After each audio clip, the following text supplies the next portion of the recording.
जळगाव शहरामध्ये राष्ट्रवादी काँग्रेस पार्टी जळगाव महानगर शरदचंद्रजी पवार पक्षाच्या वतीनं ह्या जळगाव शहरात भारतीय जनता पार्टीला नागरिकांनी बहुमत दिलं, पण ह्या बहुमताच्या जोरावर या ठिकाणी मनपा प्रशासनावर सत्ताधारी गटाचे नगरसेवक दबाव आणून स्वतःच्या स्वार्थासाठी खुले भूखंड लाटण्याचा प्रयत्न करत आहे। या ठिकाणी स्वतः सत्ताधारी गटामध्ये जुंपलेली आहे की आम्हाला हा भूखंड मिळाला पाहिजे।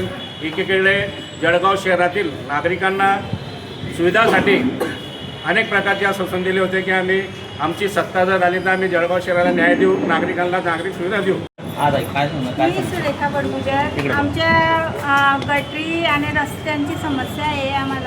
आमच्याकडे साफसफाई होत नाही आणि पाऊस आला तरी आमच्या घरांमध्ये गटरींचं पाणी जातं, गटरी भरपूर भरलेल्या असतात आणि कधी काढणारे आले तरी पण ते 8 दिवस पण आपले ते कचरा भरून घेऊन जायला येत नाही।